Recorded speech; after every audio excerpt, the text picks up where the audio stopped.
I'm Dr. D'Silva, an allergist here in Houston, Texas, and today I'm going to be giving you the lowdown on environmental allergies here in the Bayou City.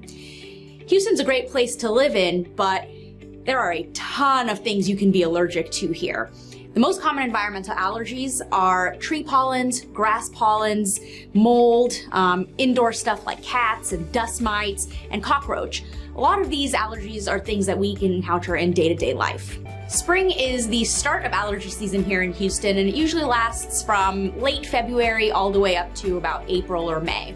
The major pollinators during that time are oak tree, ash, elm, and pecan. Oak pollen is actually the culprit for the pollinating when you see the entire city of Houston covered in green, yellow for a few days out of the year. In the summer, grasses take over. The big major ones are Timothy, Bermuda, and Johnson, and that usually lasts from March through July. In the fall, ragweed is the main culprit. That's really major around September and October, but it can start as early as August and last through November. It's really worse on hot, windy, and dry days. Then you have winter. Winter, the pollen levels are much lower. However, this is the time when cedar fever peaks. Cedar fever is caused by the winds bringing in the cedar tree from central Texas, like places like Austin. Symptoms of cedar fever can be fever, headache, sore throat, and even aching muscles on top of your regular allergy symptoms. Switching gears to the perennial or year-long allergens. A major culprit here in Houston is dust mite. Dust mites are tiny, microscopic bugs, for lack of a better term, who love the humidity. They feed off the water in the air, which is why they're such a big deal here in Houston.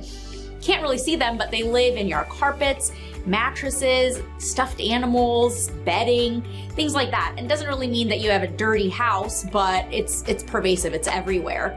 They, really what we're allergic to in them is their feces. Kind of gross, I know, but again, because we're here in Houston, it is a major player. So, in summary, allergens are present year-round. I got the spring, I got your summer, you have fall, you have winter, and then you have the year-round allergens. That's a lot, but there's no need to panic. There are definitely ways to reduce your exposure to pollen, especially if you know what types of pollens and allergies you're allergic to. If high pollen counts are forecasted, start taking your allergy medications right when that's about to start, even before you get symptoms.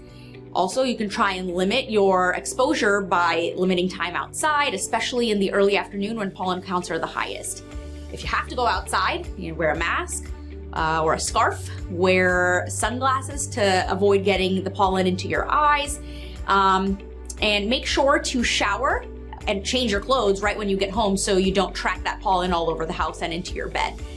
These are a few ways to avoid exposure, but they don't eradicate your risk completely. Come see us in clinic for more permanent solutions to rid yourself of these year-long allergy symptoms.